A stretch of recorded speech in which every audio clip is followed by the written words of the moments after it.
Prayers. Almighty God, who in infinite and prudential goodness have appointed us as leaders and parliaments for the welfare of society and just come to humanity, we beseech you to look upon with the abundant favor these your servants, whom we've been pleased call the performance of such important trust in this land. Let your blessing descend upon we assembled, and grant that the mayors in your presence, to it and the consider all matters that shall come at the deliberation, is so just and faithful manner to promote your honor and glory, and to advance the good of those whose interests you have committed your church. Amen.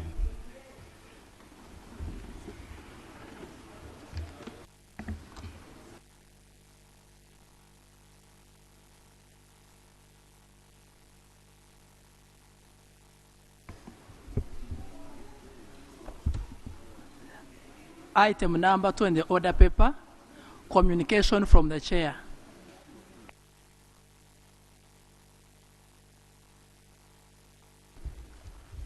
Thank you, colleagues. I welcome you to today's sitting. Colleagues, as you know, we are in the budgeting process. So, and according to Rule 149 of our Rules of Procedure, we should have ministerial policy statement reports tabled on the floor by 20th of this month. So, from 18th, 19th and 20th, we shall be handling committee reports on ministerial policy statements. I want to urge all sectoral committees to work through the weekend. We do whatever we can and we finish the reports, because we don't have any other gap of going beyond 20th. A schedule has been issued. Clerk, ensure that indeed all chairpersons receive this schedule. We have scheduled you on how you will be, on when you will be presenting committees, which will present on 18th, those for 19th, and those for 20th. So please let's do this. If there is any work that standing committees we are doing, I request that we allow members to join sector committees this weekend so that we can finish. Okay? That's the most important issue, and the month of April and the month of May, we are mainly looking at the budget. After ministerial policy statements, we shall be looking at committee reports that have a very big implication on the budget. Some are to do with accountability, others are oversight studies, oversight reports which the committees have done, so that we get all of them and they guide us when we are debating on the final budget.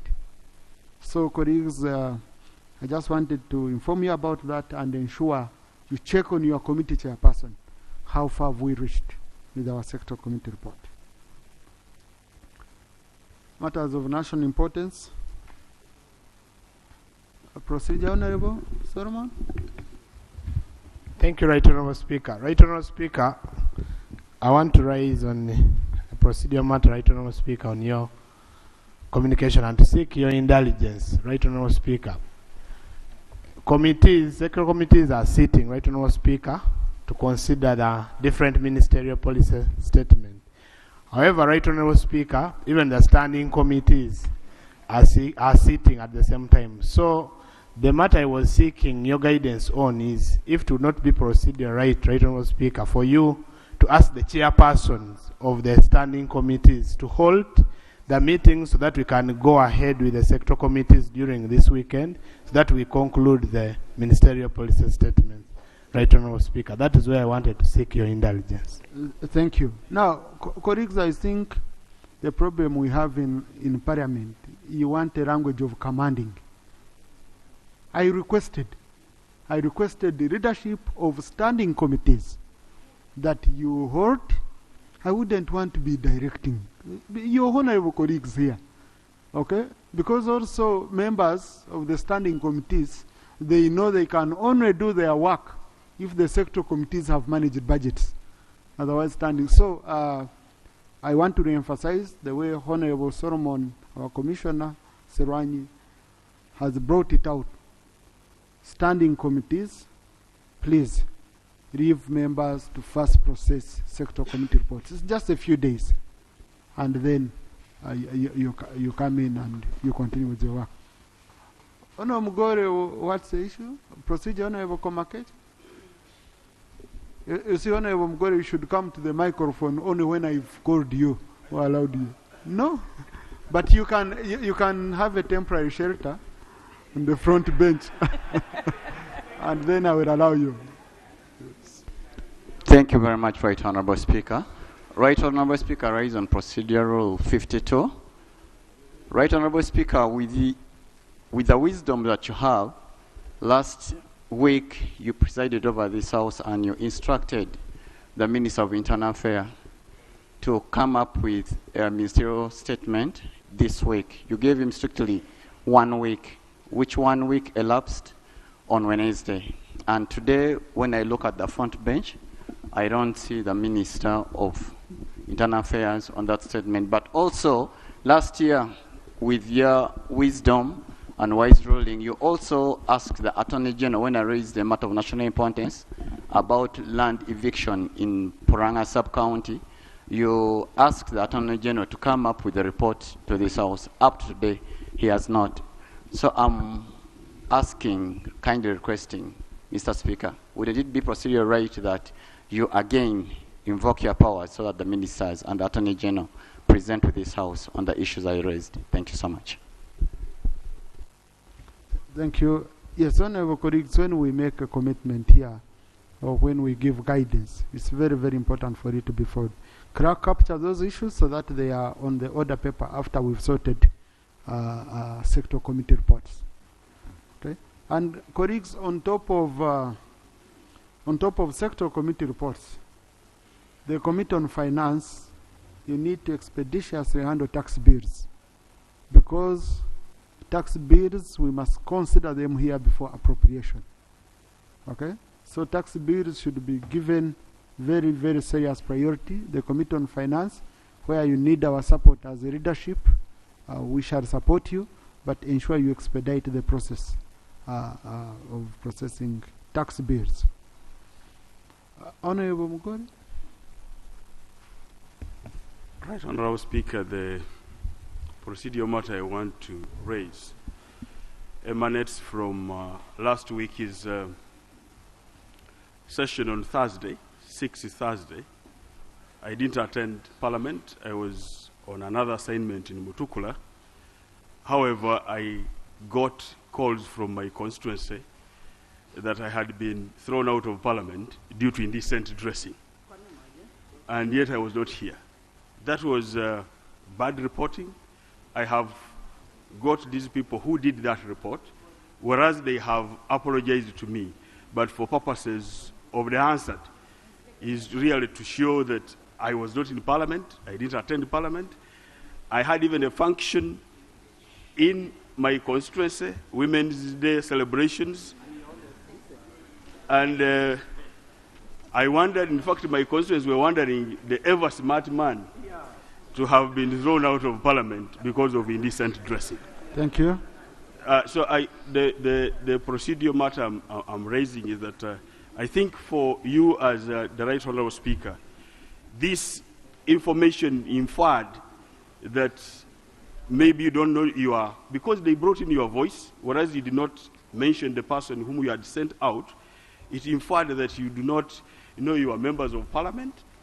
It insinuated that I was here as if, and yet most women here have really attested that I'm one of the smartest MPs in this.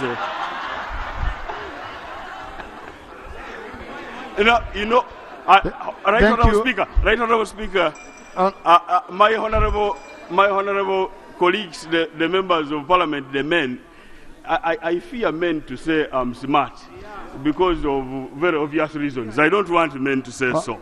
So this Right Honourable Speaker has caused disrepute to me in my constituency, and I suppose that you should clear that I was not the one, I was not here, and this does not concern me. I thank you, Right Honourable Speaker. Thank you. Yes, Honourable, that was so detailed. next time I would guide that you invoke Rule 55, which is statement of person explanation in our rules of procedure. Colleagues, you know we have the new rules. Some of you got the old rules and all that. Okay, so it's very, very important that you do that. But for the record, okay, the colleague who has not properly dressed, sometimes I don't want it to be raised by members. I just told the colleague, I said, honorable colleague, please go out because you're not properly dressed. And that was not you. You were not here. So for the record, whoever is saying that Honorable God was just out of the house, that is wrong. He's one of the smartest members, and we are proud of him for that.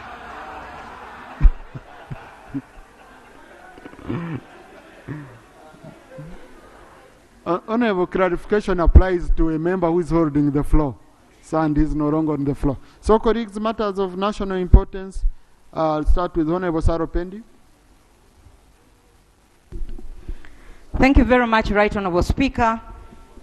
Right Honorable Speaker, the issue that I am raising regards the continued violation of the rights of some women members of parliament by security and RDCs. Yes. Yes, Right Honorable Speaker. Just last week we had the Minister of General Duties, the Honorable Kasule Rumumba, updating us on the progress of the Sustainable Development Goals. And one of the 17 SDGs is on gender equality and ensuring that there is peace and women are able to exercise their fundamental human rights. Right Honorable Speaker, the women members of parliament are elected. Last year, Right Honorable Speaker, a woman member of parliament organizes a Women's Day, spends her money on in the night before the event. The function was cancelled by the RDC. Yes, it was that bad. I left it to pass thinking this year will be better. Right Honorable Speaker, you have seen members of parliament, women MPs, continuously being harassed. We had Mitiana last week, we had Luwero, we had Ngora, we had Kasese. Right Honorable Speaker, a member of parliament is number 17 on the order of precedence in this country. Another DC is number 33 together with the district chairperson. Right Honorable Speaker, why should the women members of parliament continue being members of parliament when they are being harassed and they cannot exercise their rights? A member of parliament organizes a fundraising. Prayers, Honorable. Organizes a function. And Right Honorable Speaker, she is harassed. Right Honorable Speaker, my prayer is that the Minister for Presidency, Right Honorable, there is information coming in. What can I do? I will allow one from Ngora. There are two. Okay, thank you.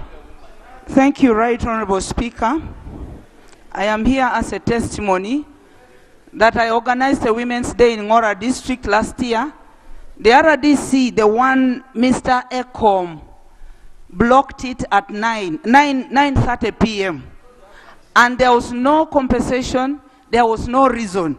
This very year, 2023, still Ngora has not celebrated a Women's Day in a proper way. And the Minister of Gender has directed us, the women member of parliament, to be on the lead for the Women's Day. We have a letter directing us that the 3 million should be utilized in consultation with the woman member of parliament. And Right Honorable Speaker, I subscribe to Forum for Democratic Change. And these RDCs use it against us. The whole country knows we have 32 members of parliament in FDC. We have over 50 in INUP. So why should we blocked? And we were given the mandate by the people. Right Honorable Speaker, my prayer is that the minister in charge RDCs should bring them to order. Honorable colleague, when you're giving information, you don't add prayers. Honorable Speaker. Honorable Sarah, can you conclude? Honorable Sarah, conclude. Thank you, Right Honorable Speaker. Right Honorable Speaker, as the chairperson of the Uganda Women's Parliamentary Association, I want to pray that the Minister for Presidency comes here to explain to Parliament why members of Parliament, women, are continuously being harassed by the RDCs. Secondly, the Minister for Internal Affairs also comes here to explain what the police is using to block women members of Parliament from either having fundraisings or mobilizing women for any activity, Right Honorable Speaker. Thank you. Thank you. Those are my two prayers, Right Thank Honorable you. Speaker. Government, because no rope now, since it was a matter of national importance, your member has spoken. Let's just hear, because you see, once you involve two ministries, it's better we look for the center of power.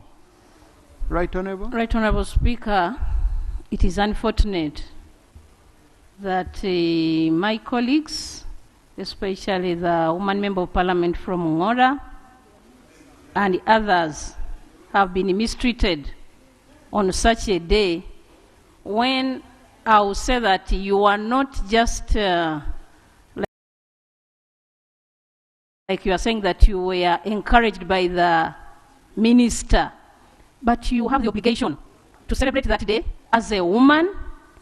And when we are talking about women, all women must be involved to celebrate the achievements. She had just started speaking. Please. The achievements of women in our country and, of course, in the world all over. So it is unfortunate that you've been mistreated in such a way. The RDCs are not supposed, they are not supposed at all to discourage or to refuse women to celebrate their day. Right Honorable Speaker, I'm going to take it in my office to call the people who have been involved in this, but I've said it here that RDCs are not supposed to refuse women to celebrate their day. I thank you. Thank you. Now, Right Honorable, it's very important for you, the minister for whom the honorable member wanted to give answers. You need to arrange a meeting between those ministers and UOPA so that the affected members are part of that meeting. And they are given an explanation as to why this is going on. If they don't want them to hold such a days, then they should be told instead of wasting resources and time, and they don't do it, okay? So, UOPA, we shall be in touch. If it necessitates coming back here, we shall give space. But for now, we are going into the budgeting period. I don't want to lag on issues when we have the budgeting period. Honorable Janet Takormo.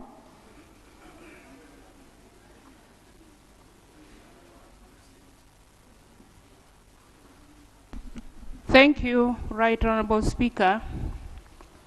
Right Honorable Speaker, I rise on a matter of urgent importance concerning the continued restlessness arising from insecurity caused by armed cattle raiders being experienced by the communities of Abim district. Right Honorable Speaker, Abim neighbors Agago and Otuke. So when you hear Agago and Otuke crying, it means Abim has cried enough. Right Honorable Speaker, the armed rustlers have continued to launch attack on the people of Abim almost on a daily basis, stealing the remaining balance of livestock. These days, raids take place even at daytime. A few families had remained with some oxen just for plowing, which they normally tie with the chains and lock with the padlocks.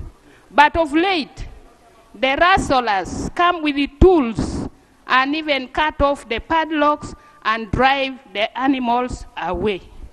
We are wondering whether those are still rustlers. Right Honorable Speaker, the rustlers seem to have come with a lot of vengeance and they are scattered in smaller groups and attacked from any side, anytime. A Beam district has lost lives, a lot of property to this vice. Others have suffered injuries from bows and arrows, gunshots, the latest victims being Ogwang David of Oringadinga village Honorable prayers. in Alerek Town Council. Right Honorable Speaker, the latest development is that they even forcefully enter houses and collect household goods, mattresses, saucepans, and everything.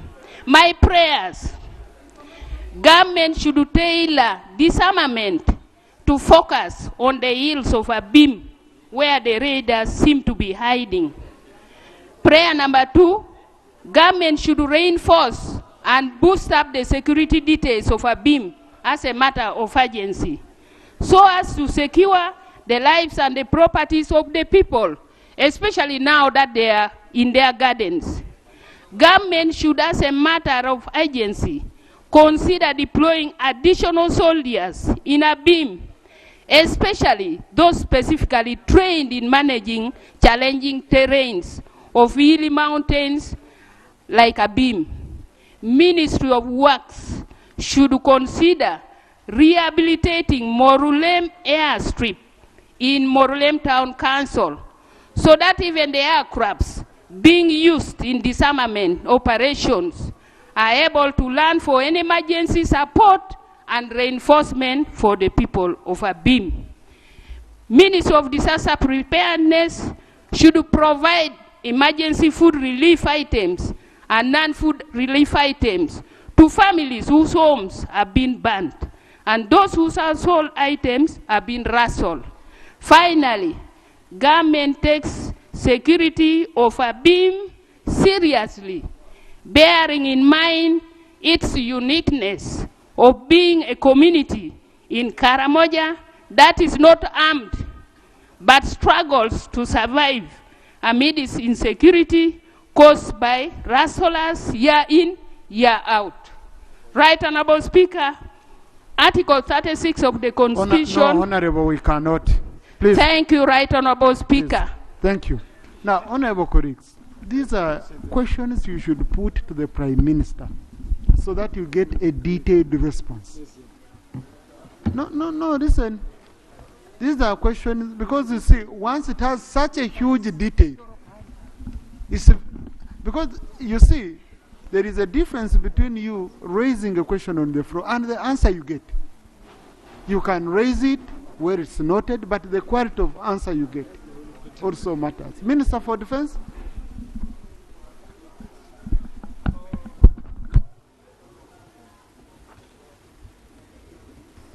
Thank you, Right Honorable Speaker. And I acknowledge the concerns by Honorable Member of Parliament from Abim, the woman MP. In fact, when I came in, I met one of Honorable Norman and the woman MP together. We have a challenge. The challenge, the Karamoja challenge, the raids, is not of today.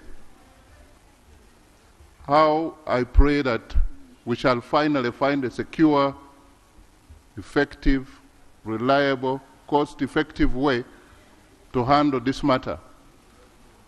The issue of handling, of course, there is what they call retaliation by some of the cattle rustlers. It's a matter that we are handling, but we are looking at handling it in an ad hoc way, ad hoc manner, that we respond to this. But as a way forward, I want to inform the honorable members that by next month, the issue of manpower, we shall have many of the recruits being passed out by next month, and we shall have them. This is not Chaco matters. Point of order.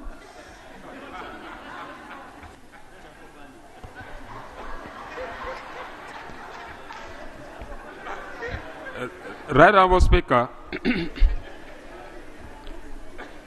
the matter on the floor is very serious concerning raids. Right Honourable Speaker, few weeks ago, the same issues of raids has been happening in Acholi sub-region, whereby the Karamojong comes, they loot household properties, and this is not only normal raid as we used to see. Right now, the Honorable Minister is saying about manpower. Right Honorable Speaker, we are aware that Uganda as a government, we have taken about 12,000 soldiers outside the country. 12,000 manpower, they are outside Uganda. And internally, we are suffering because we are lacking more soldiers to take care of our people. Right Honorable Speaker, is the Honorable Minister in order to brag that because we lack manpower, next month we shall get more manpower, yet you are exporting our soldiers and they are serving other people? Are you in order? Is it in order, right Honorable Speaker? So, colleagues, honorable colleagues, number one, let us stop indicting the whole region of Karamoja. When we use the language of Karamojong, it doesn't augur well. There are good people. It's like we indict. No, honorable, I'm not accusing you, but I'm like, we should specify the criminals. Some might be from Karamoja, others might take advantage and all that. But, Honorable Bosbo, Honorable colleague has asked, are you in order? You come and answer yourself. Are you in order? Why do I answer for you? Whether you're in Thank you, Right Honorable Speaker, for your guidance. First of all, Honorable members, I gave a preamble that this is a very complex matter that has a historical factor. Just this week, Kumi, the area MP from there, Dr. Okasai, called me. And in an island called Tisai, several raiders went and took a lot of cows. The second day they did. So the police, Uganda Police Force and the UPDF, they went in there now, they have closed the gaps. So we are taking, Right Honorable Speaker, this matter, I'm very well informed on the issue of the security on that matter. And the issue, I'm told that the Minister of Committee of this Parliament will be going to Karamoja very soon this month, 23rd and through. We are looking at going on the ground with them to see what are the loopholes. And we cover this. But the commitment is that I've taken the concern and I'm going to talk to the division commander and we'll see how we can be able to help. Thank you. Right now as I leave the microphone. Thank you. So I was very much in order. Thank you. So Honorable Ranya, Honorable Boss has said he was in order. Okay, Honorable Prime Minister, there were issues beyond security that a member raised. Any comment? Oh, there is works. I can see the Minister for Works here. Yeah. Right Honourable Speaker, honourable colleagues, there are about 13 aerodromes that the ministry is supposed to rehabilitate. And because of the resource constraints, we had identified 4 for a start. But given the urgency of this problem in Abim, I'll go and discuss with my technical people and see if we can rearrange and delay the 4th one, and first maybe see if Abim can be among the first 4. We'll do that. Thank you.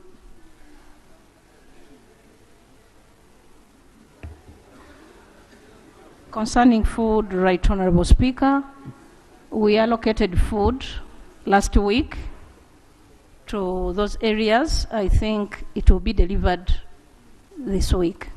Thank you. Thank you. Yes, honourable colleagues, in the public gallery this afternoon, we have law students of King Caesar University in Makinje Division, Kampala District. They are represented in Parliament by Honorable Nyeko Derek and Honorable Marende Shamim. They have come to observe proceedings of this House. Please join me in welcoming them. You can stand up. Thank you. Thank you.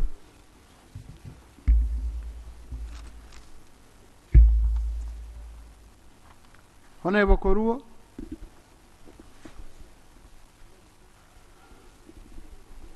Thank you very much, Right Honorable Speaker.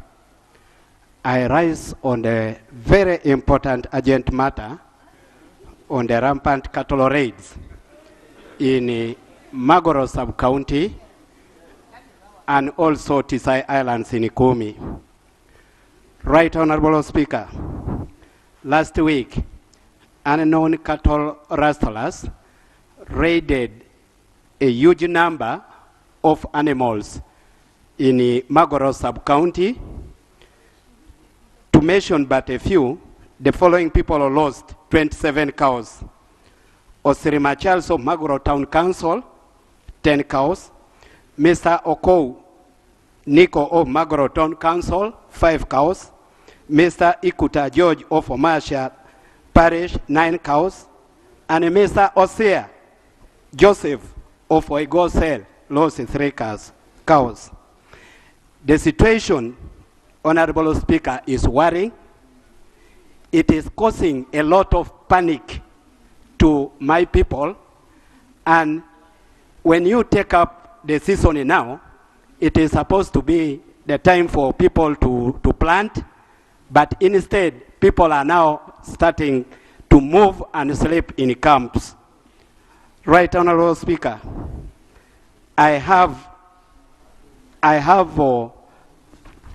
3 requests or prayers. Information, my brother. Now, Honorable Cyrus, just by the one matters of national importance, I don't allow information, but I just want to say this. I have around 5 colleagues who have issues to do with the cattle rustling. Okay?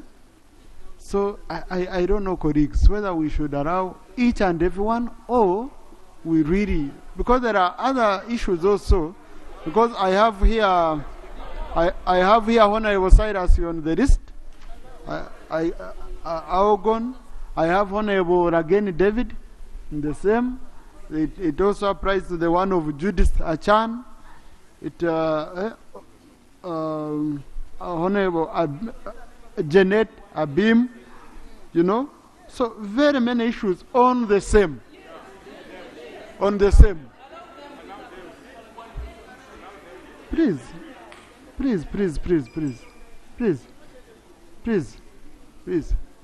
Now, I think what we can do, we can use 1 minute each one of us among those ones who are registered here. Okay?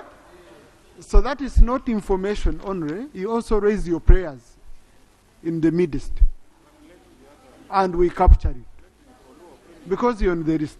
Huh? Okay. But Honorable Koro is on the floor.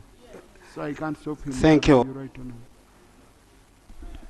My prayers are, 1, the government should compensate the victims who lost their cows as soon as possible. 2, we have a brigade in a place called Ongongoja.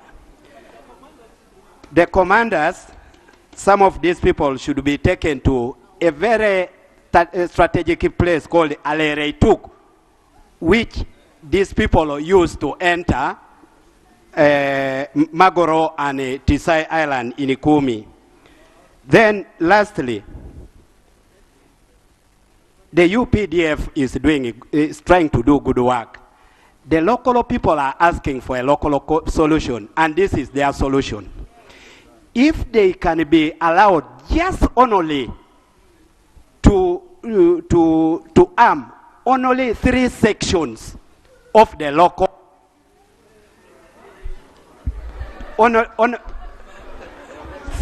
three.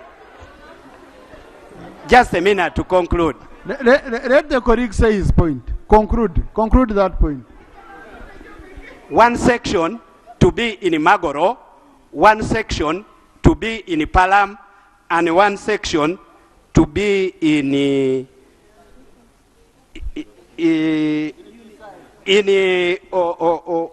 this place called the Okore. I'm very sure and confident that these people will help to contain this situation. I thank you. Thank you. Honorable Cyrus. Chair, thank you so much. Right Honorable Speaker, the raids in Ikumi actually, according to the reports from the communities, started on the 6th of March, and the government took a lot of time to respond. It is just yesterday that we learned that there was an arrangement to bring only 30 UPDF to come and contain the situation. But all the same, what we have lost as Ikumi is more than 357 heads of cattle, which is a huge number. We were already down with the poverty. And this one is really dragging us to the worst corner of poverty by taking away all the animals which are left.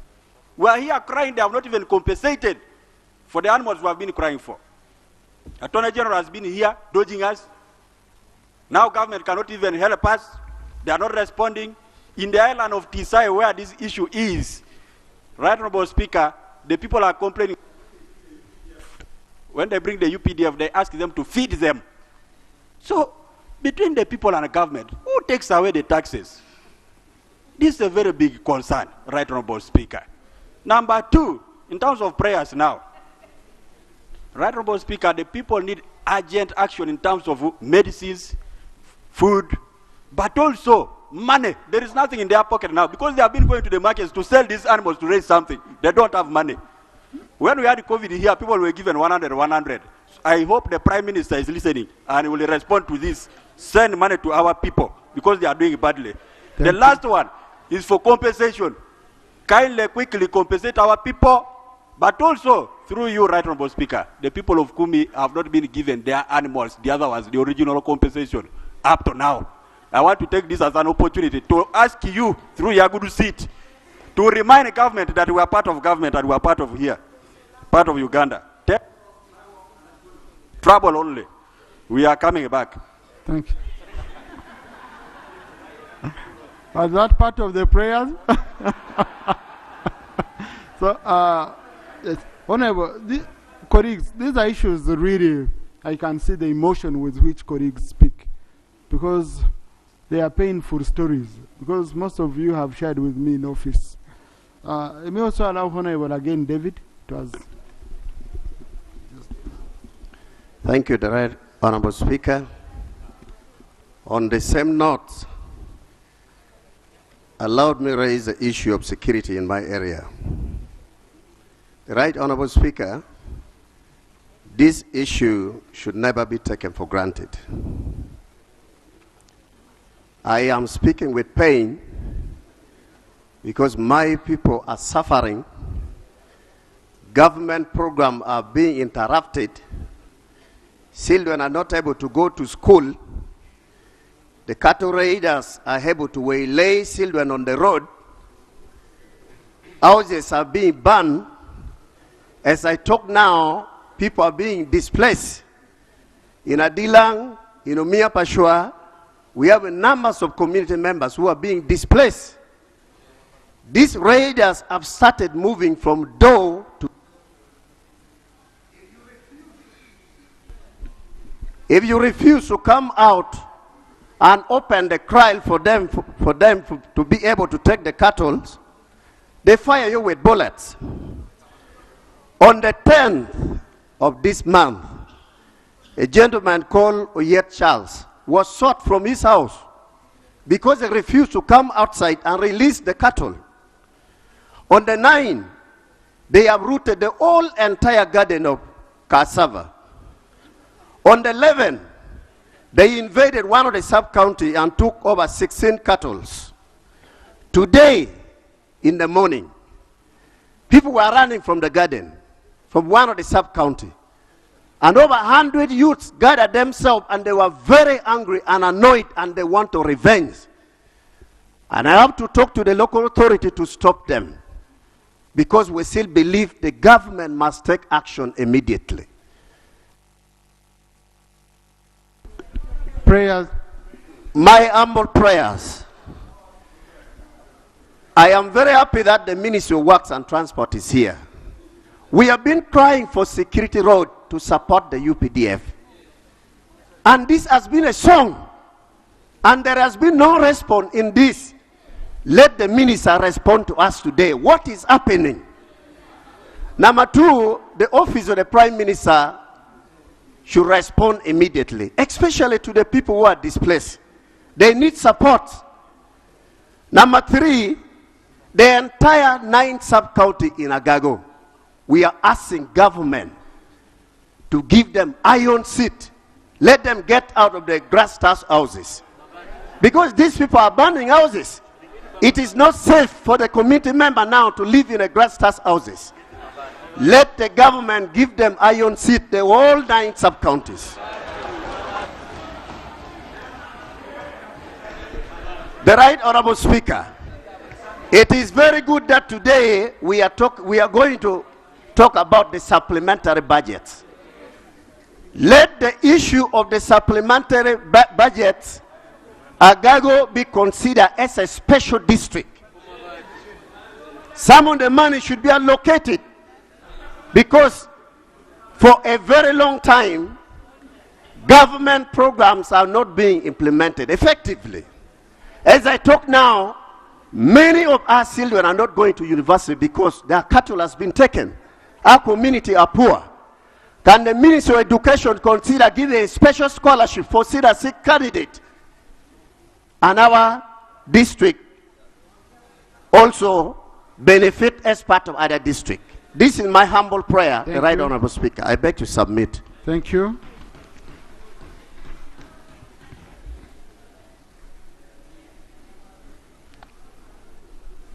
Right Honorable Prime Minister.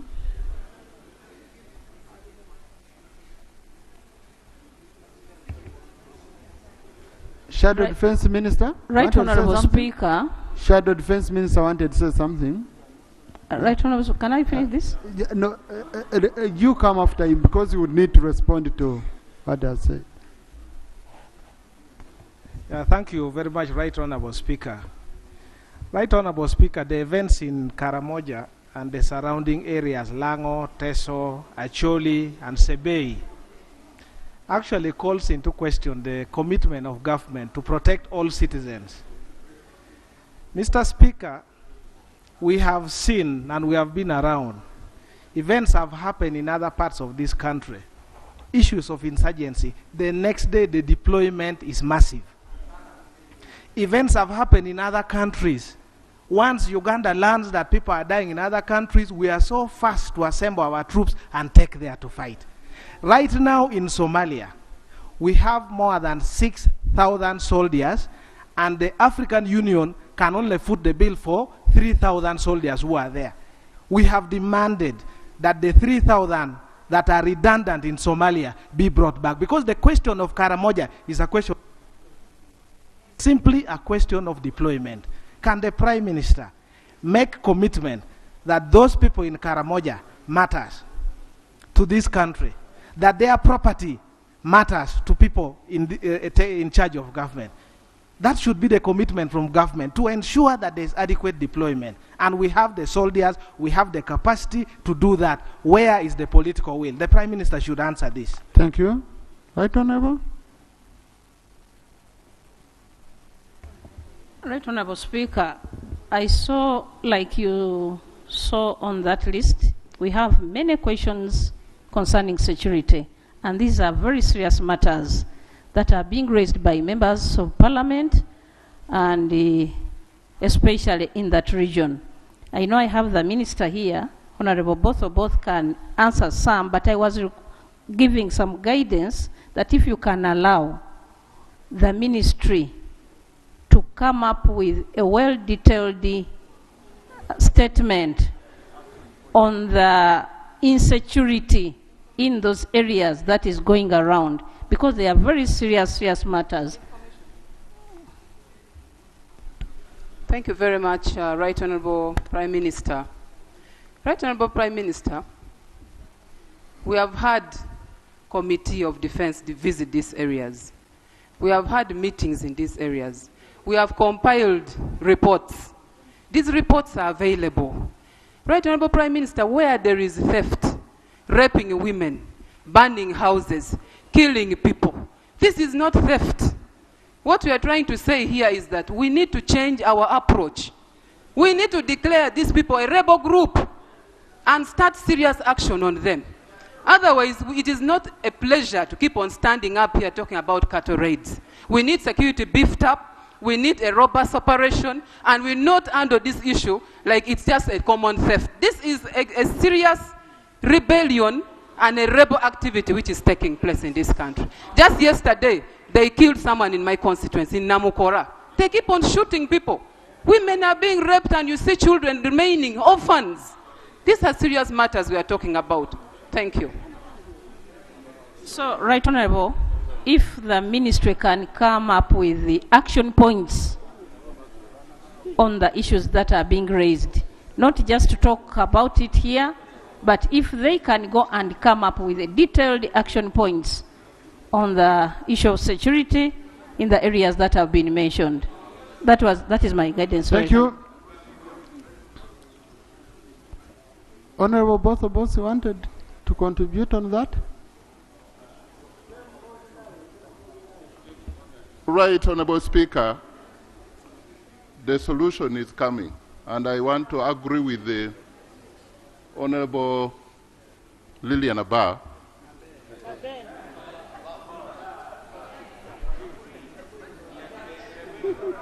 Okay. That is what I said here, that we need to start to do it better than we are doing in an ad hoc manner. But I hope we shall get the support of this House and the members of Parliament from that region. I would suggest, Right Honorable Speaker, that if it is permissible, we have a consultative meeting of all members of Parliament from that region. We draw a program, because what is happening there is not being handled as a war, but it's a fully fledged war that threatens the livelihood of our people. It is a fully fledged which is beyond just cattle rustling. I hope when we get into fully fledged operation, the issues of human rights, as if others who are being killed are not humans, I hope we shall balance the equation. But I pray that the honorable members of Parliament give me an opportunity to invite them in our ministry and then our other sector, Minister of Internal Affairs and the Minister of Security and Defense, so that we meet and agree. Thank you. Thank you. Now, Honorable, indeed, as the security sector, please engage. But also, Honorable colleagues, as you've heard, our committee will be going to Karamoja, and they've already informed the minister. So let's also give them time. These are very serious issues. We shall always give you space. Once they come up, we see how best we can work together to have them settled. Colleagues, the rest of the issues, I will handle them under PM time. Matters of national importance, I will handle them under that time. Procedure, Honorable Barimwezi. Thank you, Right Honorable. Right Honorable, yesterday I raised the matter of national importance, and you ruled that the Minister of Education will give us a statement today.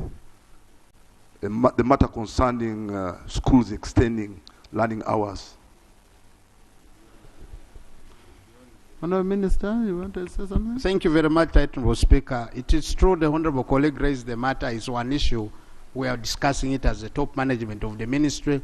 We will be able to give an answer to the country on what position we have agreed on that matter. I thank you. Yes, Honorable Minister, prepare in 1 week. You give us the statement. Next item.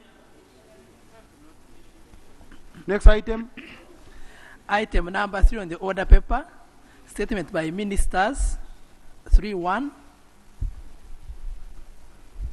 Yes, on this matter, I've talked to the Minister for Finance.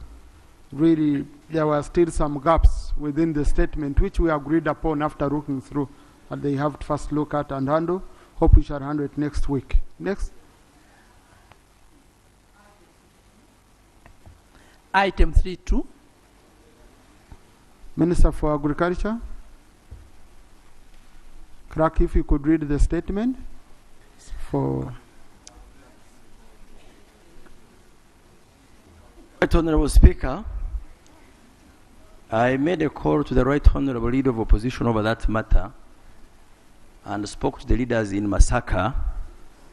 We agreed that we need more time to get the version of the affected people, because the statement I was going to bring here was only from UCDA. I felt it's fair. I listened from the issues of the affected people and I give you a balanced account. I beg that you allow me more 2 weeks, as I agreed with the Leader of Opposition and Honorable Namaya and the Mayor, to come and report on this issue of the seeming conflict between the national operators and the UCDA. I beg to request. Yeah, thank you. Honorable Minister, you can sit nearby, because there is a matter which colleagues have been concerned about, in as far as funding of the agriculture sector is concerned. We want to know the status of the funding of the agriculture sector, the releases made to the sector, because we appropriated money. The things we thought would be handled, we are not seeing anything. We want to know, are you being funded as we appropriated?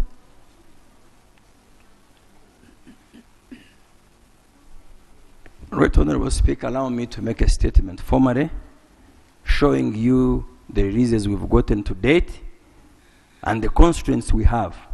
We really have very, very serious constraints given the demands we have from the country. So if you allow next week, I can make a statement of the money we've been given.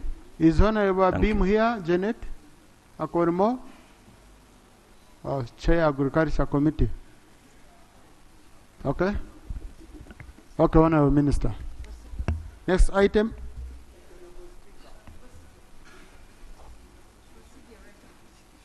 When you raise your hand or your finger, you don't know what it is. Because here you stand up on a certain point. Either it's procedure, it's order, it's... No?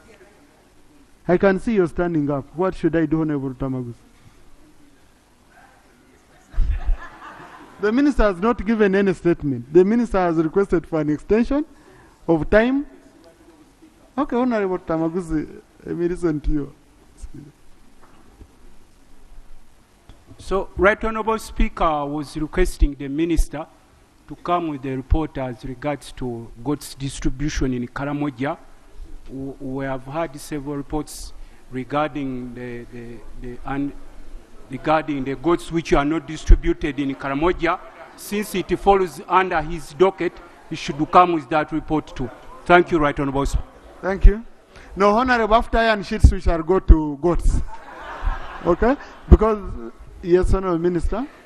Right Honorable, for the record, we do not distribute any goats in Karamoja, at least not to my knowledge. It could be another program, perhaps under OPM or another ministry. Thank you. Procedure, Enos?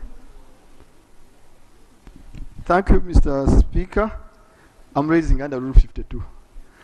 The Honorable Minister, when he was sent to make a statement on Masaka coffee seedlings, nursery operators, at the same time we requested a statement regarding supply of seedlings to farmers. We were looking at the amount of money that we allocated in the previous budget relating to free seedlings, and the Speaker instructed, unfortunately they could have left at that time, that you come with a statement regarding coffee seedling supplies to farmers. I don't know whether he's able to respond or not. Honourable Minister. Right Honourable Speaker, for the record, I prefer the corner. That was my first sitting when I entered Parliament. So I beg that you maintain my chibanja here. Right Honourable Speaker, I was there before you Mbwatekamo, so just be calm. Right Honourable Speaker, I made a statement on the floor on the seedlings, but these were to do with maize seedlings. And as you know, colleagues, it was discussed here.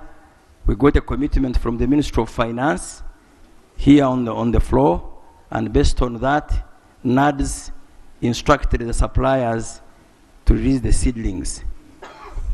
The seed, my apologies. Yes, many of you have picked them, and many of you have told us that because of the erratic seasons, you agreed to keep them for next season. It's logical and it's understandable. On the issue of coffee seedlings, there was also a decision on the floor here that we allow you CDA to supply. Right Honorable, you were in chair. And based on that, last season, the supply was done. Not until we get another commitment, we cannot be sure that we shall supply. Because these items, colleagues, as I said last week, were removed from the budget of the Ministry of Agriculture. So not until we get a policy change or a resolution of Parliament that is consented to by Ministry of Finance, we cannot guarantee the regular supply of seedlings as it used to be. Thank you. Colleagues, let's handle these issues when we hand a statement related to releases of to the Minister of Agriculture. We shall handle all those details. No, Sarah, you had a procedure? Yes, thank you, Right Honourable Speaker. Right Honourable Speaker, my procedural issue regards the way we proceed in this House. When a member raises a matter of national importance and the minister is asked to bring a statement, the clerks should immediately put that on the order paper. I raised an issue regarding the students' loan scheme. The various students who some have even dropped out now of school because they could not afford the fees. They went to first year hoping that second year they could be taken on by the higher financing students loan scheme. The minister came with a statement, it is now 4 weeks. He would come and go away. So, Right Honourable Speaker, is it not procedural right that the Minister of Education is asked to come and explain why we don't have funding for this students' loan scheme? And I'm crying even on this supplementary budget. Right Honourable Speaker, you have students even from your own district who found their way into university doing sciences, which is a priority course for this government. And they cannot proceed. Some of them have admission letters. They have failed to join university because they could not be accommodated. So, Right Honourable Speaker, is it not procedural right that we have that response from the Ministry of Education regarding the higher students loan scheme? Or if the minister has the response, he could give it, and we see how to move forward. Minister, thank you. Do you have the statement ready? Right Honourable Speaker and honourable colleagues, the matter of higher students loan scheme is one where I can give an answer even now. First of all, I want to acknowledge the challenges notwithstanding of the government of the Republic of Uganda on as far as the performance of our economy is concerned. But I also want to acknowledge that as a Minister of Education, our request for the funding of the higher student loan scheme, we placed it. We have a funding deficit of about 24 billion, and of which finance has not given us the money. So for that matter, what can you expect the Minister of Education to do if we don't get that funding? But also, that's why I said, we are aware of the challenges government is facing generally, because the cuts are all over government. I thank you.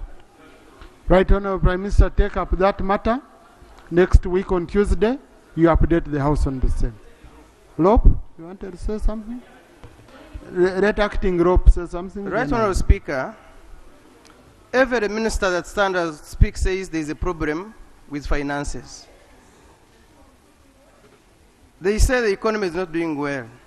Don't you think that procedurally we need the Minister of Finance to come and tell us the status of the economy so that we know? Because when you say there are no medicines in the hospitals, they say there is no money. How is the economy standing? I think we need to know the status of the economy so that then we know where we fall and plan accordingly. Thank you. You see, colleagues, our Committee for National Economy gave a statement on that, gave a report on that. And that's a report, you remember when we were handling the BFP, when I said, colleagues, in your debate, refer to the committee report on the state of the economy. Now we are going into budgeting process. We should have everything on our mind. Of course, the economy keeps changing, evolving. You cannot every day say, bring a statement, bring a statement, bring a statement. I would think that indeed we need to look at it very, very closely, especially when we are doing these reports. And then we expected the committee on budget to also give us a report, a status on releases. Now, those ones would give us a better picture. Why did you release money for ABCD and then you didn't release for ABCD? I think that's what we shall look at. Committee on budget, chair is not here, but what I will do, I'll first ask for the report. Once it's ready, we give it priority. It will enable us to discuss very well on the status of our finances. Oh no, matter, it's a procedure matter, it's what? Because I crossed the matters of national importance. Procedure matter, Mr. Speaker, Yes, sir, rule number 42. Mr. Speaker, I want to thank you for guiding the House well. Mr. Speaker, my mood is not good at all because, Mr. Speaker, yesterday in the morning,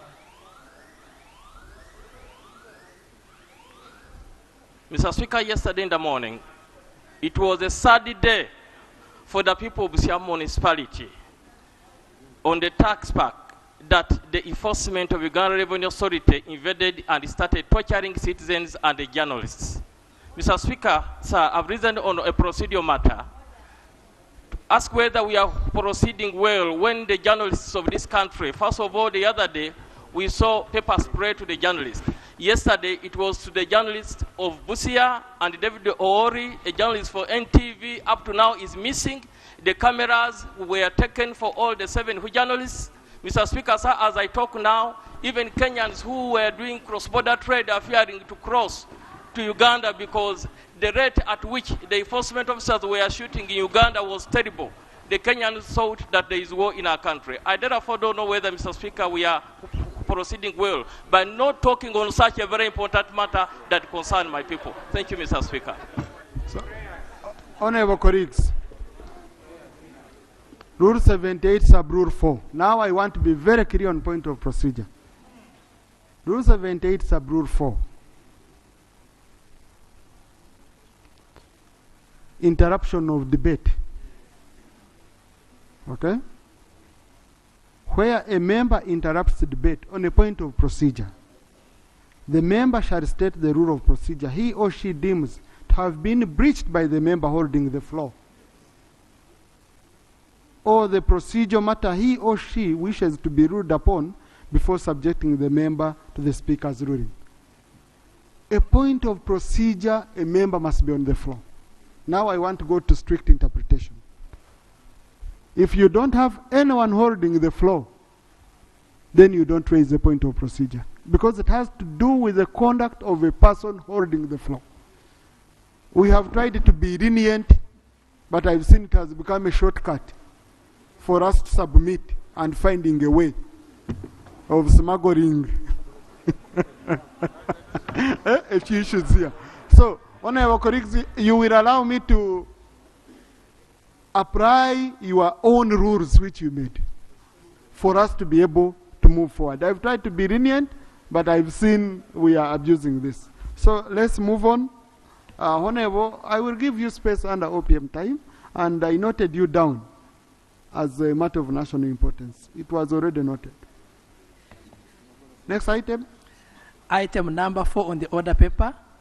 Motion for adoption of the report of the Committee on Education and Sports on the failure by government of the Republic of Uganda to secure the grant provided by the government of the People's Republic of China to construct 2 regional stadia, Buhinga in Kabale district and Akbua in Lira district. Chair, Committee on Education.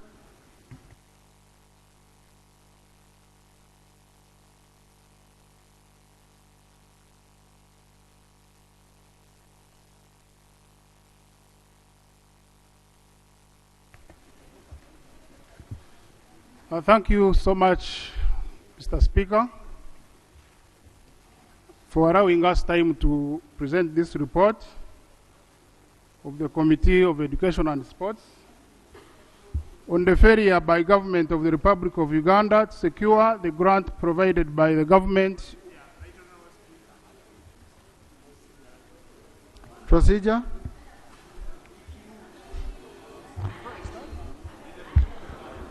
Thank you, Right Honourable Speaker.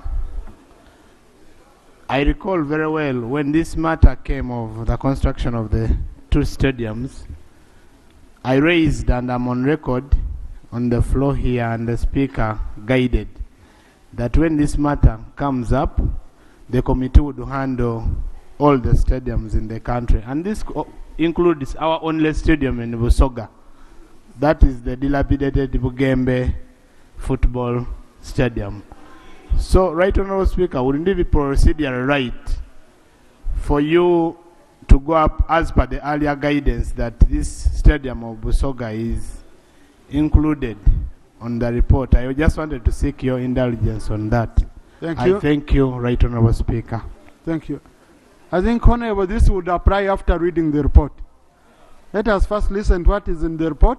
We see if they didn't touch these issues, then we can ask them. Chair. Thank you, Right Honourable Speaker. So, Right Honourable Speaker and members, I'm here to present a report on the Committee on Education and Sports on the failure by government of the Republic of Uganda to secure the grant provided by the government of the People's Republic of China to construct two regional stadia, that is Buhinga in Kabarole District and Akibua in Lira District. Right Honourable Speaker, I beg to lay on table the report and the minutes of the various meetings we conducted. I beg to lay.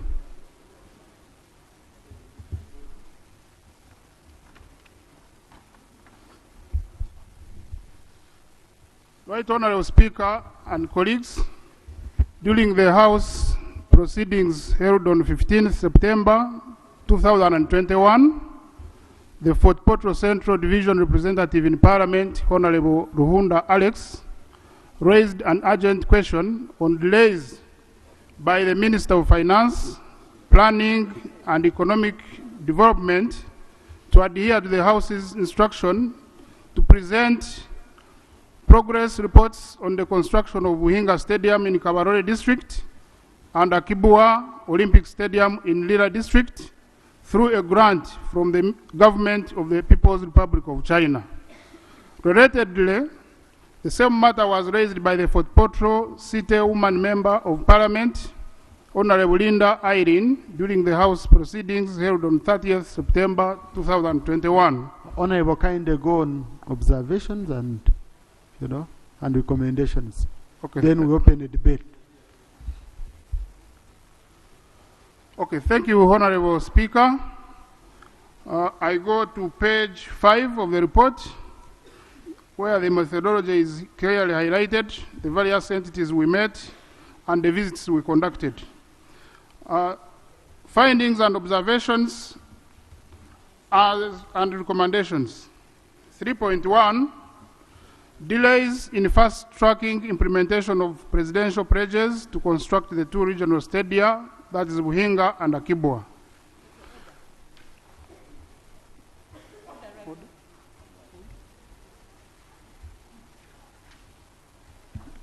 Thank you, Right Honourable Speaker.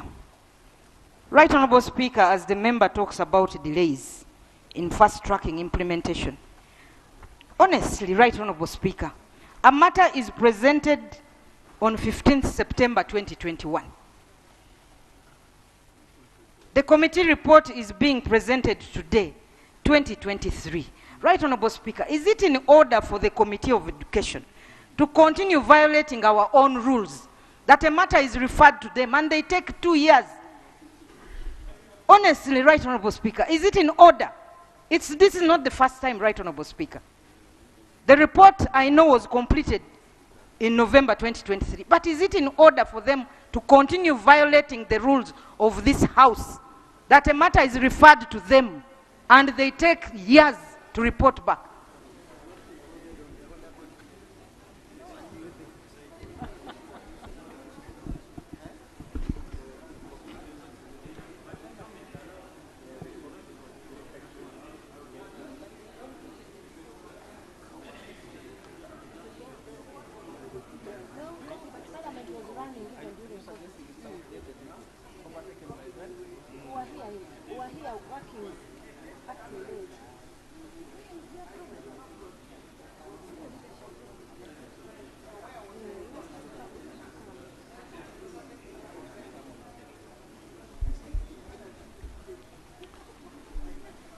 Honorable Chair, you want to say something about that?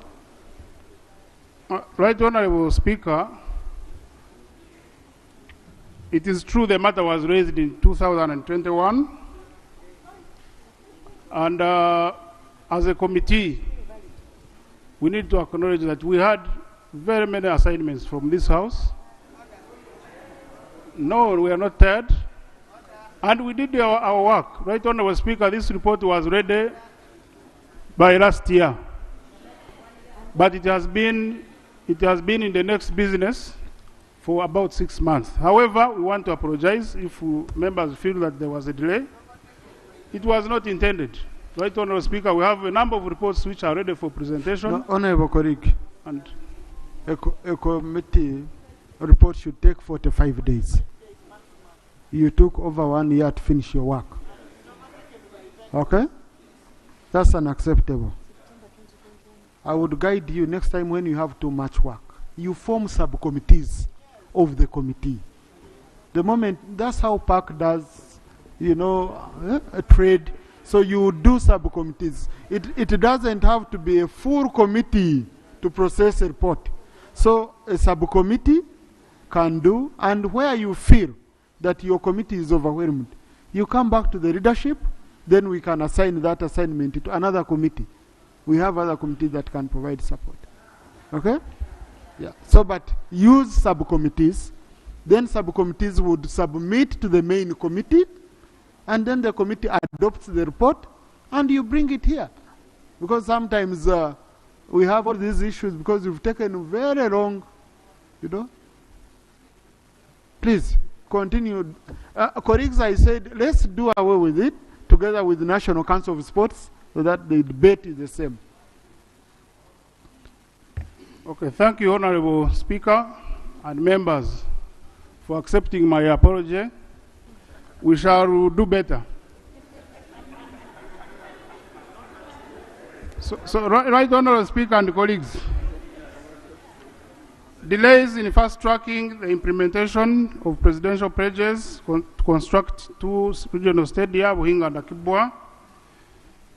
In a meeting of the Committee on Education and Sports held on Tuesday, 23rd November 2021, the committee was informed by the Minister of State for Finance in charge of planning, the Honorable Amos Rugorobi, and the then State Minister for Education in charge of sports, the Honorable Oboa Dennis Hampson, that the 2 regional stadia, Akibwa and Buhinga, were presidential pledges made on the 18th March 2010 and 29th September 2012 respectively.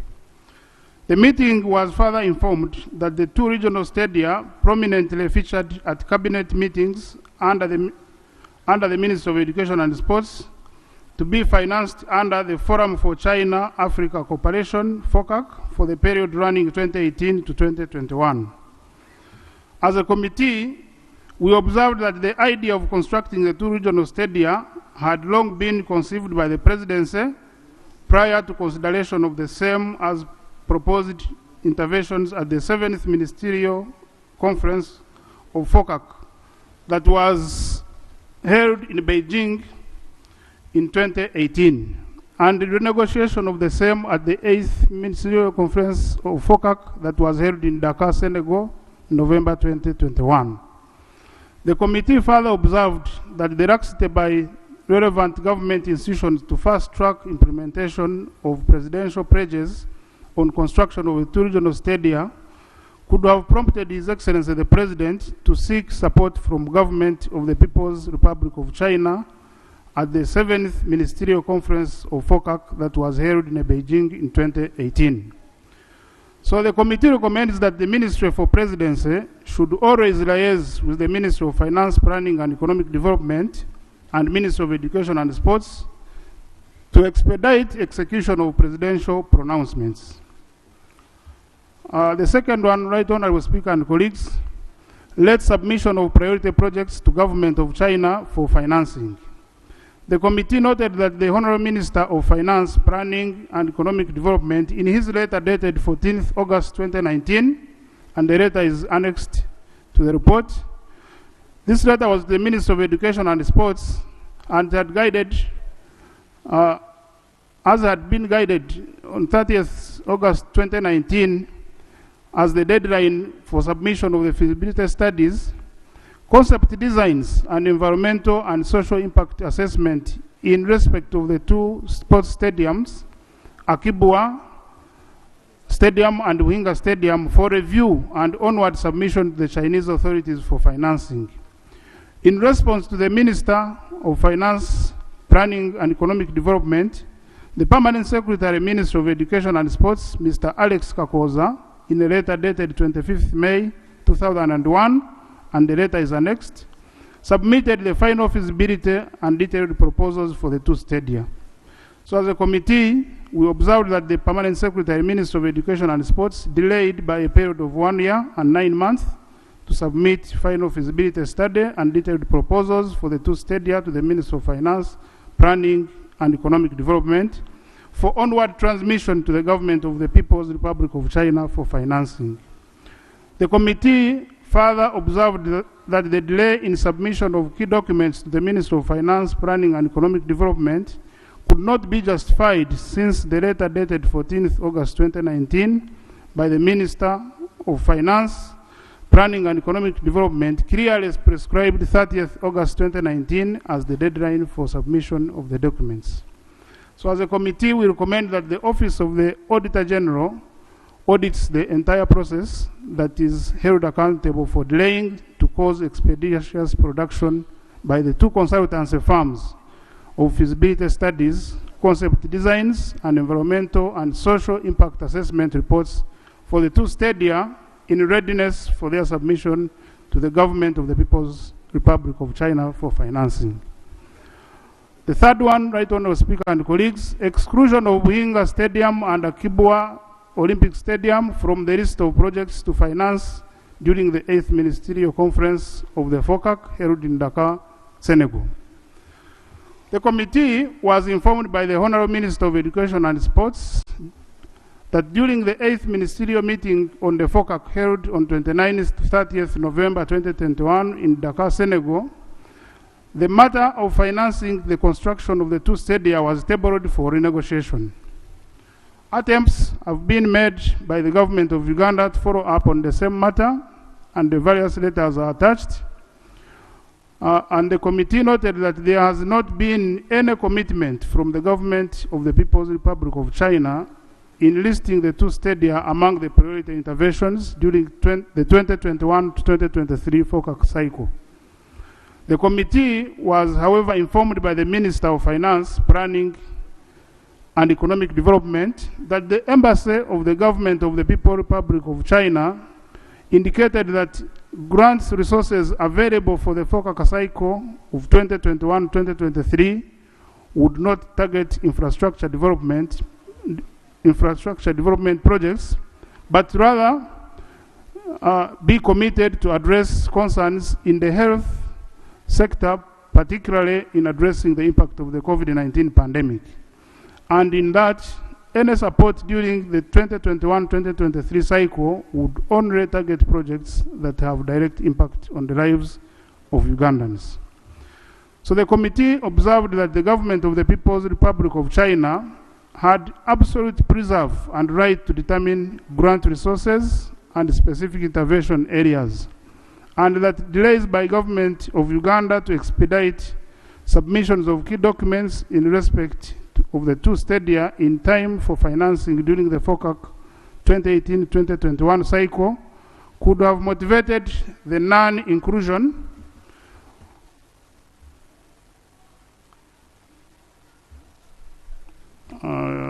this is 8.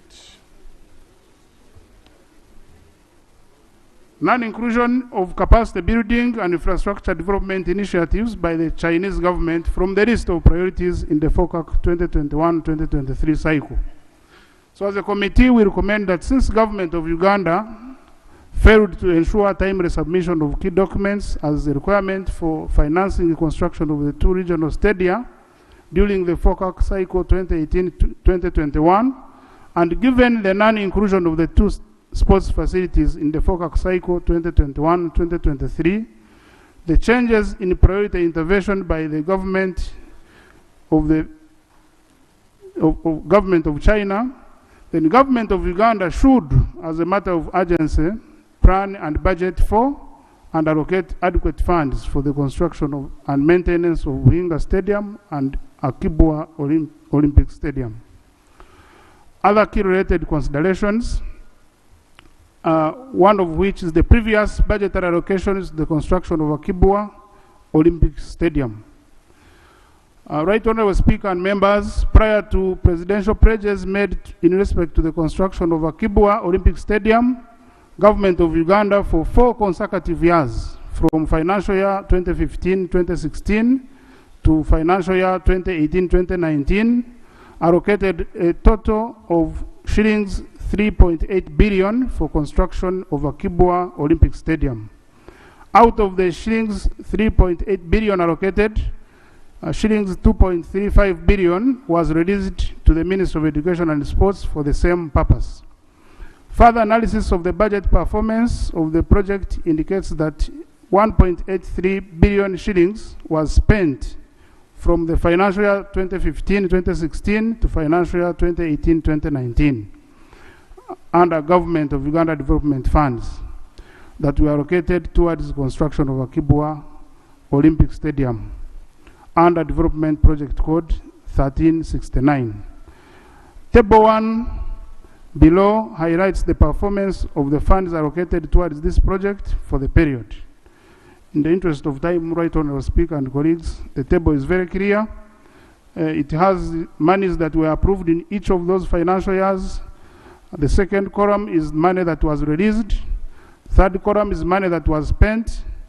And the next column is the percentage of what was released, and the last column is the percentage of what was released and was eventually spent.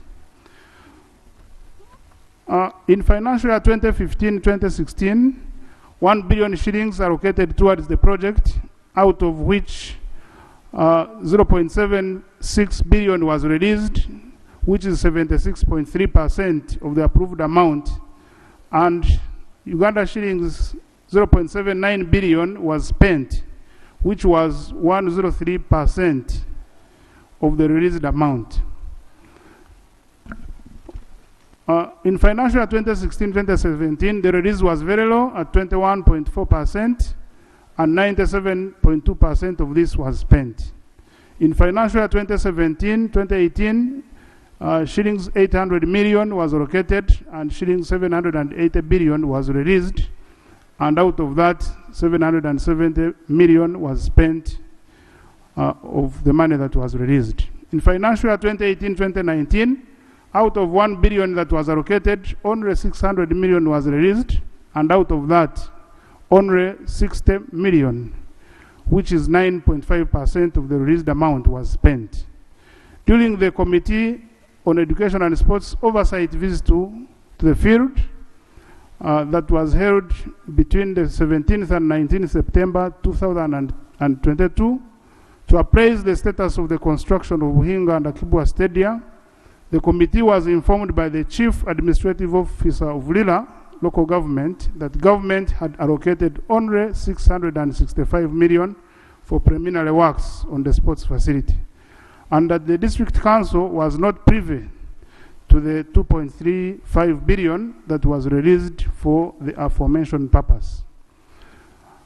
Our observation as a committee is that the budgetary allocations are suggested goodwill and prior intentions by government of Uganda to construct sports infrastructure to facilitate promotion of sports talent in the country.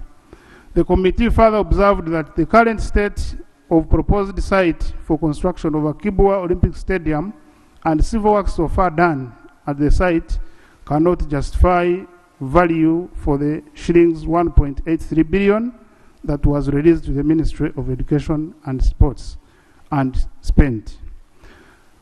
We recommend that the Auditor General should conduct a special audit on the performance of the 1.83 billion that was released to the Ministry of Education and Sports to aid the construction of Akibwa Olympic Stadium.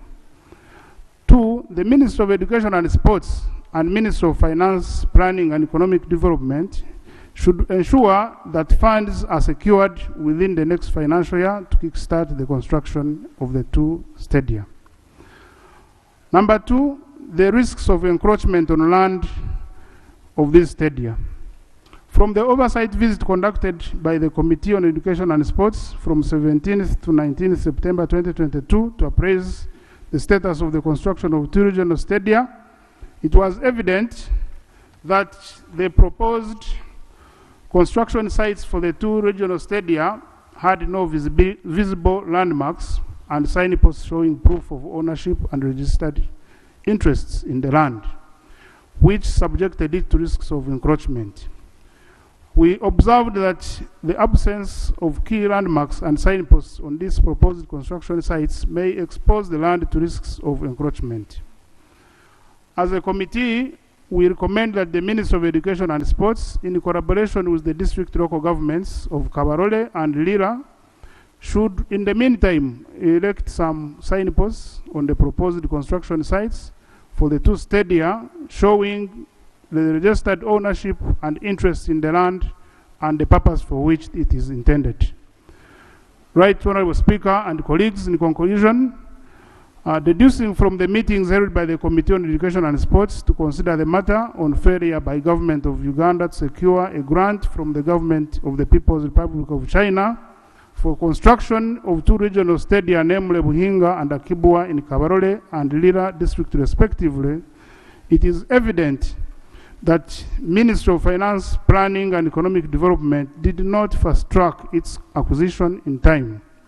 Ministry of Education and Sports too was equally responsible for delaying the submission of key documents in time to the Ministry of Finance, Planning and Economic Development as a prerequisite for securing the grant from the government of the People's Republic of China. The Ministry of Education and Sports should come up with a proper master plan for all regional stadia. I think that includes the one of my brother, to enhance infrastructure development, identify and develop skill and talent which will boost sports discipline. Right, Honorable Speaker, while handling this matter, we all agreed in unison as a committee, so we do not have a minority report. So, Right, Honorable Speaker and members, I beg to submit and to implore you to adopt, support and adopt this report. I thank you. Thank you, Chair. Do you have any statement to make on other stadiums, since you're the committee overseeing the sector? Thank you, Right Honorable Speaker. Right Honorable Speaker, we are currently handling the ministerial policy statement for the Ministry of Education and Sports. And a few months ago, we handled the budget framework paper. If you read the committee report, we are emphatic on the government, calling upon government to intentionally come out straight and consider establishment of regional stadia. We have even included all those monies in our reports, and we are going to make the same recommendation in our ministerial policy statement report. So we implore this House and also government to take this in good faith and ensure that we restore all our regional stadia. That report is very comprehensive. Our budget framework paper report and in the ministerial paper policy statement report we are going to write. We are going to be emphatic on this matter. Thank you. Colleagues, let's use 20 minutes. We dispose of this. Then we go to the main report of National Council for Sports. Okay? I'll start with Honorable Josephat. I come with Honorable Ruhunda. I come to Honorable Christine. Honorable, they talked about your submission. Okay? I pick Honorable Nyachkongo, Honorable Judith Adiek, and then Pius. Then I come here, colleagues. Let's do quickly 2 minutes each. Thank you, Right Honorable Speaker. For the record, I'm Tumwesje Josephat, representing the people of Uganda East South. I want to thank the committee for a wonderful report, I should say. The committee chairperson continued referring to these two stadia as regional stadia. He has mentioned something about prompting government to think loudly in establishing, or rather in enhancing the refurbishment of the regional stadia. I wanted to add, Mr. Speaker, sir, that government should deliberately think of establishing even where there are no functional stadia, so that sports can be energized in this country. Mr. Speaker and members, you agree with me that sports brings people together both culturally and economically. In some countries, some sportsmen and women earn more than even presidents of those countries, I would say. Mr. Speaker, I would implore the committee and this House that we should think of establishing stadia at least at the level of the cities that we have created in this country. I come from a region called Bunyoro, and for everybody's knowledge, it is the oldest kingdom in this country, but we don't have a stadium. I would therefore request that the committee, as you are still working on the framework paper, budget framework paper of your committee, that you consider even those areas where they do not. Thank you. Honorable Hunda.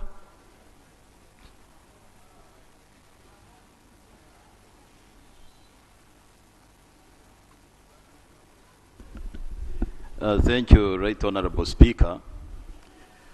Right Honorable Speaker, I was privileged as the MP of Fort Portal Central Division, together with my colleagues, to host the President in a Buhinga playground. And it is at that point that I raised the matter with the President that the country needs state-of-the-art stadia, because we lack sports tourism in this country, but we are a soccer nation without infrastructure for soccer and other sports. And this really was something which the President got interested in, and he said actually that we should have regional stadia across the country. And I had in mind, Right Honorable Speaker, that we would be hosting international competitions, the CAF competitions. I'm glad the FIFA President is here, my friend. We thought that we needed a master plan like we have seen in Rwanda. It's a smaller country, smaller economy, but what they have done is they have organized and planned for tourism across the board, right from the hotel industry and then to the sports industry. And that's why we did not want to depend on the mercy of Chinese for us to develop our sports facilities. We could budget purposively and force some budget lines to create money for financing this stadium using our own budget.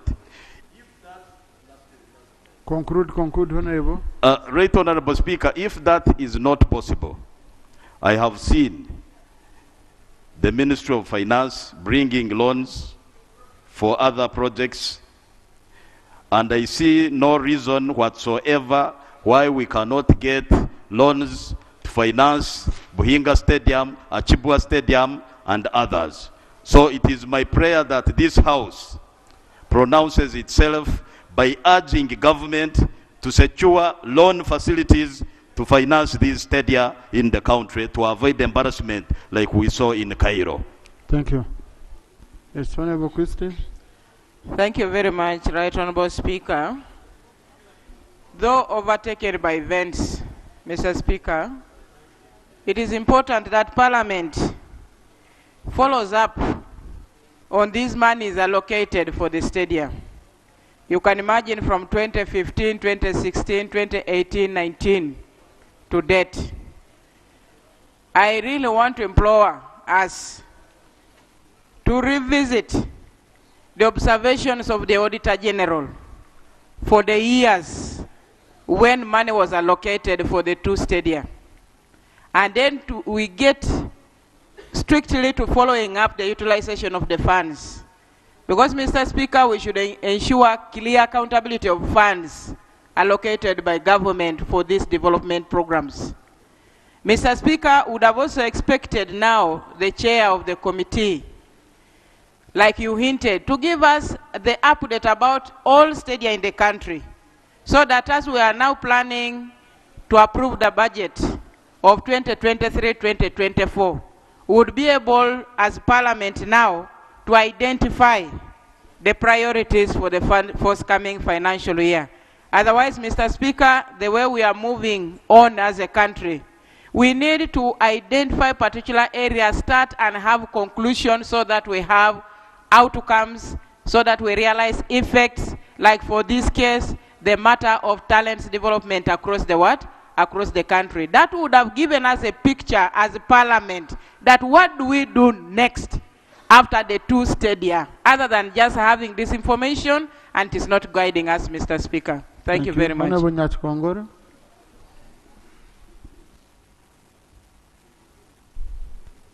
Thank you so much, Right Honorable Speaker and the Chair for the report.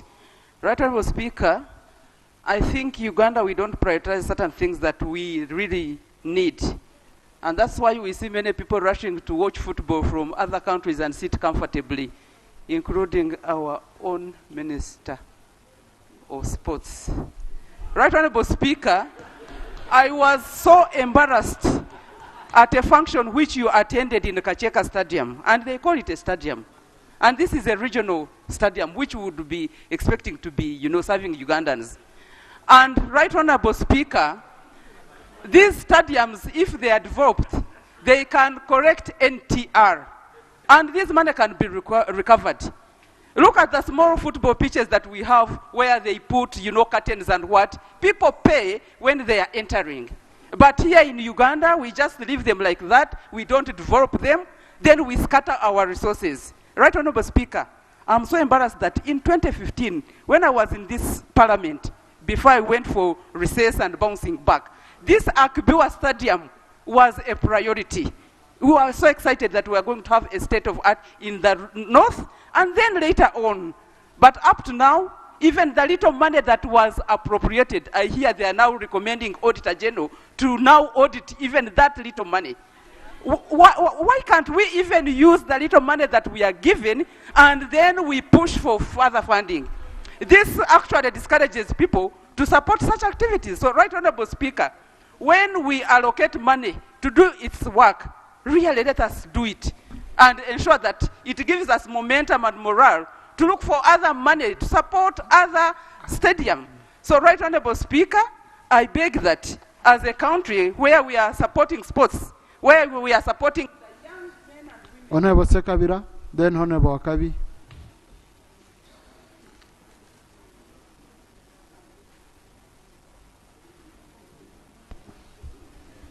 Thank you so much, Mr. Speaker. Mr. Speaker, for the last decade, President Museveni has been promising the people of Greater Luero to also have a stadium. And when I wrote to the chairperson for the Committee of Presidential Affairs, he advised that I write to the Committee of Sports, the Education. And now that the Minister for Education, the Minister for Sports is here, I would want him to pronounce himself on that, because we do not have any monument for this NRM government in Luero, as opposed to the graveyards we have. We have one in Nakaseke, in Chikamuro, even in Luero, even in Chiboga. I would think we deserve one. Thank you so much. Honorable Sekabira, you look so good. You're a good monument for the NRM. Because you look so good. I think the human beings would be better monuments, how they look. When you look at Honorable Sekabira, it would be a good monument. Yes. That was on the right note, Honorable. Switch on. Thank you, Right Honorable Speaker. In my own view, me I would suggest that before we think of regional stadiums, let's first of all rehabilitate the national stadium, Mandela National Stadium, so that it can be functional. I don't know who plans for this country. We were embarrassed hosting a home game in another country. So my suggestion is let's rehabilitate Mandela National Stadium, then we think of regional stadiums. And once we come to regional stadiums, I request that we start with Hoima City. Because for us, we have moved a step ahead. As a member of parliament, I convinced my own family and they gave out land to government, 10 acres in Hoima City. The FUFA president can testify with a title. So I think for us we have moved already ahead. I beg to submit. Honorable Serwanyi? Yeah, yes, Honorable Serwanyi raised this matter and I stopped him. Yes, if you could remember, colleagues, let's be fair. I stopped him on the way. Right Honorable Speaker. So this is the right time for him to I want to thank you for your very clever guidance. Right Honorable Speaker. Right Honorable Speaker, I seek that you protect me from the hecklers. The Honorable Namunga Goreth is heckling me. Right Honorable Speaker, when we are talking about stadiums, and why I raised the issue of the regional stadium of Busoga. Today, I think Busoga presents this country with the most able FUFA president, the Honorable Hasim Magoge, seated with us here in this parliament. Right Honorable Speaker, if we miss, because when you look at page 10 of the report, the committee is recommending the minister to look into the regional stadiums and see that they bring here the proposal for the infrastructure development of the different regional stadiums. This is in page 10 and the last part in their conclusion. Right Honorable Speaker, I think this is the right time that other regions that have brought monuments, that have brought benefit to the sports of this country, like Busoga that brought a good leader that is managing football very well. We should come up with the Bugembe Stadium that has been pending for a long time.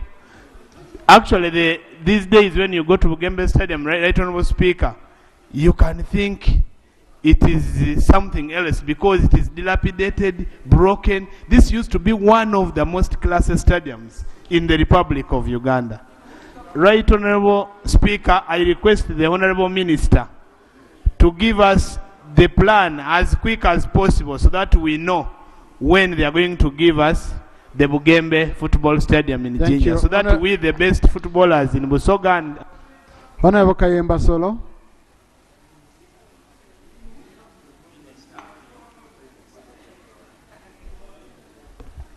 Thank you very much, Right Honorable Speaker.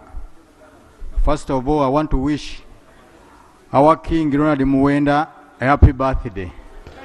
Yeah. I thank the committee for the report. Really, you have brought good things. And it's a government obligation to build stadiums. It's not anyone's obligation. So the practical ways the government does its things, that's why we lost the grant. If they had expedited it, we would have been with the stadium in the Buhinga.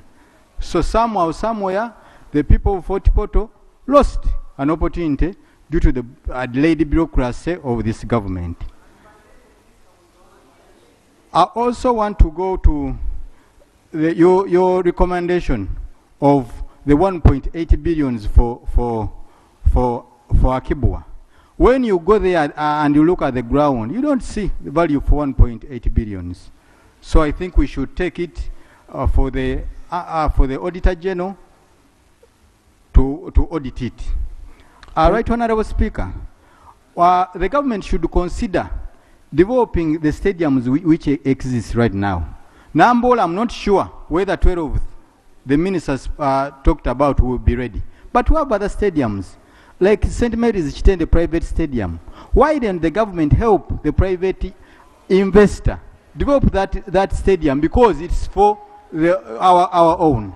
Lugogo stadium for KCC. Why don't the government put there a good budget so that can be developed to help the talents of this country? For Nachivuwa, we need the status because it was an international stadium and a monument for the World War. Up to now, we don't know what's going on. Thank you. Colleagues, I'm trying to pick a region I've already picked. I'm not picking. Reason being, we are talking about stadiums, so we want to know a sub-region. So, for long, let me pick Honorable Linda Irene. Thank you so much. I'm Honorable Linda Agnes. Sorry, Agnes. Sorry. Thank you so much, Right Honorable Speaker. I would like to commend the committee for their report. And on the very day they went to Lira, as the area member of parliament, I was with them. But all this that has happened, especially on the government planning of the finances to support this stadium. Right Honorable Speaker, something comes to my mind and ask myself, do we really love this country? Do we really love Uganda? Are we really patriotic, especially some of us who are in leadership? First of all, this stadium failed to be constructed because of the failure of the technical people that were supposed to expertise on the design of the stadium and ensuring that the design is given to the funders in time. This was a failure on our side. Two, government went ahead to plan with their little resources to start the construction, especially of Akiba Stadium. Right Honorable Speaker, the only money that reached Lira district was 665 million, and it was just meant for bush clearing. The simple structure that we have in Akibwa Stadium is being worked on by the local people.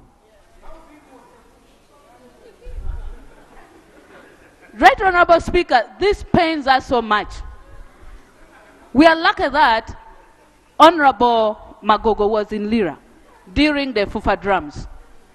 Our Honorable Amede for Bukedi. Sorry. Thank you, Honorable Speaker. I would like to draw the House to the policy of identifying local talent. When I was in school long time ago, time was set aside for sports in primary, public schools, and secondary. Students and pupils engaged in all manner of sports, and sports implements were provided. Today, most of that is not in our schools, at least in Butevo. Children have a right to play. Children are not playing. It is not a part of the school calendars to play.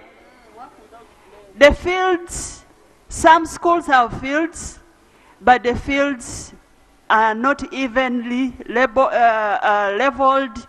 They are full of anthills. In Kampala, it was awash with newspaper articles. School land fields were given away. Nakasero, Kololo, Buganda Road. Are we really serious about identifying and developing local talent? I would like the minister to draw attention to at least these schools that have fields and do something about it. Thank you. Honorable Kamara for Kigezi. I thank the committee for the report. I am now very convinced that the Ministry of Education and indeed the government